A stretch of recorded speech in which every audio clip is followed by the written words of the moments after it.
kasama, magandang araw po sa inyong lahat. Papasok na naman ang season ng tag-ulan. Alam naman po natin sa ating mga kasamahan na sa industriya, no? Ito yung isang panahon na napakabigat po para sa atin ang mag-maintain ng mga alaga, no? Kaya ito na naman po muli, habang ako ay on the way sa aking mga pupuntahan, tayo ay magbibigay na naman ng mga pakipakinabang na tip, no? Para naman po mapag-igi natin yung pag-maintain na during sa mga gantong panahon, no? Lalo't maulan, pasukan ng mga bagyo, maiwasan natin ang mga dapat iwasan. Okay, mga kasama, sa panahon ng tag-ulan, most likely talaga lalo't bagyo, no? Marami tayong iba na talagang dumadaan na binabaha pa nga yung kanilang lugar, but suddenly, yun nga, number one, kung talagang bahay ng lugar, hindi natin maiiwasan po talaga na hindi sila malubog o mapahamak. So sa mga ganong area po, medyo talagang high risk po ang pag-maintain na. Ang tanging masasuggest ko lang is yung hanguin sila, no? Iba yung isabit at ilagay muna doon sa hanggat maaari yung kaya natin silang proteksyonan. Pero doon sa may mga maliliit na bakurang manukan, may talagang manukan na, bibigyan ko kayo ng mga gabay para naman po ma-maintain na natin ng maayos yung ating mga alaga. Sa gantong tag-ulan, mga kasama, kaya nga nang sabi ko sa inyo, kailangan alam natin yung mga pagpasok ng panahon, dahil number one po, doon tayo bumabase sa mga pangangailangan ng ating alaga, especially sa pag-maintain na. So number one tip ko sa inyo, mga kasama, kung kayo ay may maayos naman na manukan, o kahit maliit man yan o malaki, may maayos na pagdaloy ng tubig at hindi talaga sila naiipunan ng tubig, but yun nga, may risk pa rin na makakainom sila from doon sa mga maliliit na butas na naipunan ng tubig. Kung lupa po ang inyong manukan at syempre matagal nyo nang ginagamit yan, di naman kayo nakakapag-biosecurity. So syempre yung mga microbes o bacteria, o pwede na rin sabihin natin may kasamang virus din po, no, na pumapasok, no, yung pumapasok doon sa sumisingaw na ba sa lupa. So sumasama po yung sa tubig na maaari nilang mainom na makapagbigay ng sakit sa ating mga alaga. So protection na natin sila. Unang-unang protection laban doon, no? Makailangan makapagbigay tayo sa kanila ng siguradong pampalakas ng resistensya. Hindi naman natin kailangan maggamot agad, but kailangan natin na protection. Sa paanong paraan? Sa ganitong maulan na panahon, mga kasama, mas ina-advise ko po yung pagbibigay natin ng suplemento.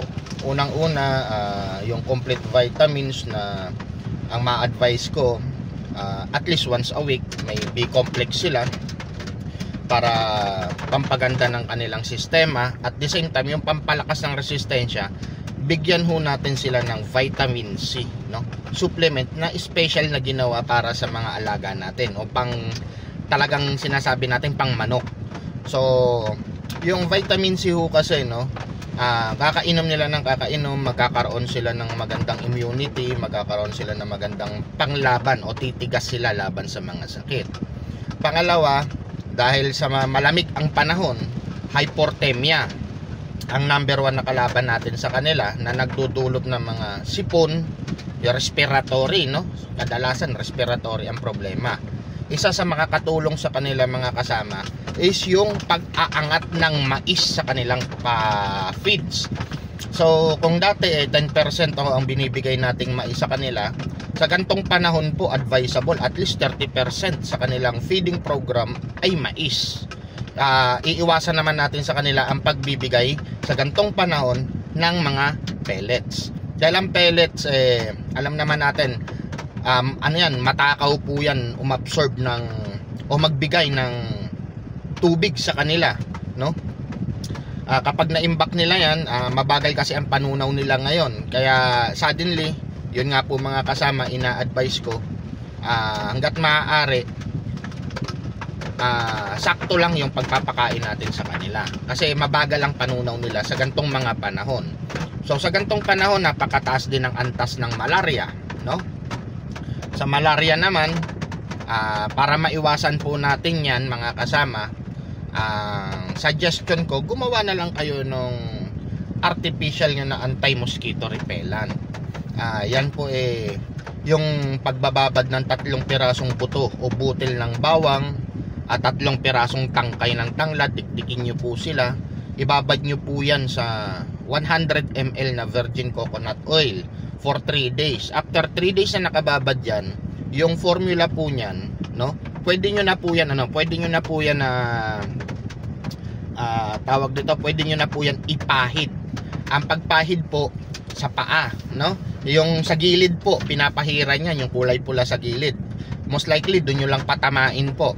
So, pag napahidan nyo sila doon sa gilid, kabilaan, pahid lang. And then sa likod ng tainga na to, gawin nyo po yan every other day. At sigurado ko sa inyo, hindi yan lalapitan ng lamok. And then, sa magtataka kayo, sir, nababasa, hindi ba yan mababasa? Kaya nga po, virgin coconut oil ang formula natin. Kahit tubigin man sila o hindi, sure ball, hindi po yan basta-basta matatanggal. Magre-repel po ang tubig dyan. And then yung formula nyo na yan, maraming gamit din po yan. Kahit sa pagtanggal ng buni, napaka-epektibo po sa manok nyan. So, yan po yung mga alituntunin natin. So, mga kasama, sa isa pang tip ko, kapag gantong maulan, kailangan mas doble sipag natin. Kung nakikita nyo po na yung mga dumi nila, naninikit, nawawash out, maulan naman, kuskusin na ho natin, mga kasama. Agarang kuskus kaagad. Gawa po ng gantong maulan, yung dumi nila, mas lalong magiging prone kung hahalo sa tubig, maaaring dun sa mga naiipon, yung dumi ho nila, maaari hong makontaminate din at makainom sila dun ng katawan nila. Saka isa pa mga kasama, yung pag nga nakakakain sila ng madumi, panis, isang prone din po yan sa sakit na tinatawag na limberneck, no? So, iyan po ang pamamaraan na dapat nating bigyang pansin during sa mga gantong season. Yung pagpapalakas ng kanilang resistensya, immunity, through proper supplement, right feeding, saka maintenance properly. Ngayon, kung may mga katanungan pa kayo mga kasama, para matulungan din namin kayo sa biosecurity, tawag dito, wag ho kayong mahiyang mag-comment, makipag-engage po tayo at sasagot po tayo dyan.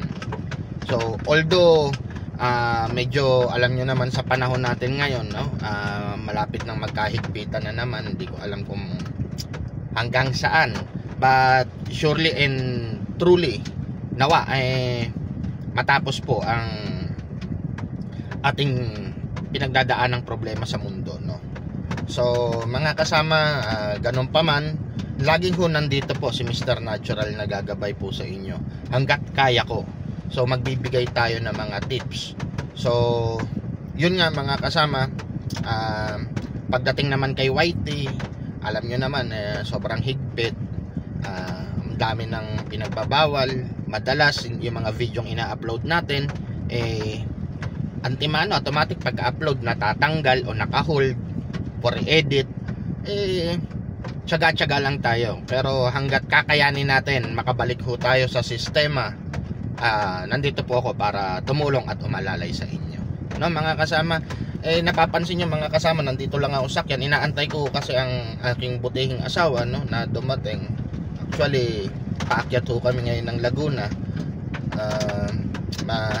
Bago man lang magkahigpitan, ma-check natin sila at tingnan natin kung paano tayo makakapag-share ng ating mga alaga sa ating mga kasamahan. Kaya mga kasama, napapanahon na ngayon, kilos tayo, magtatag-ulan na, papasok na ang iba't ibang bagyo, ang pinakamahirap na siglo sa pag-aalaga natin ng manok, lalo na ngayon, most likely ang dami na ngayon talagang on molt, saka yung iba yung mga pang materials natin ng off season, nandyan yung patigas na yung kanilang mga bagwis, balahibo. So makakatulong po yung ating programa na sinabi sa inyo na yan. para mas maganda rin po ang magiging resulta nila sa pagpapatigas ng kanilang mga balahibo. So muli mga kasama, maraming salamat sa inyo. At medyo umulan kasi ng bahagya, kaya naisipan natin po na magbigay ng gabay po sa inyo. So hanggang sa muli po, sana lagi nyo pong suportahan ng ating page, ang ating channel sa YouTube, para tayo ay dire-diretso. Muli po mga kasama, kung kayo may mga katanungan, engage in comment lang po kayo. Pag nabasa ko po yan, magko-comment po ako sa inyo ng kasagutan. Maraming salamat po. At hanggang sa muli, ito po si Mr. JRB, ang inyong Mr. Natural.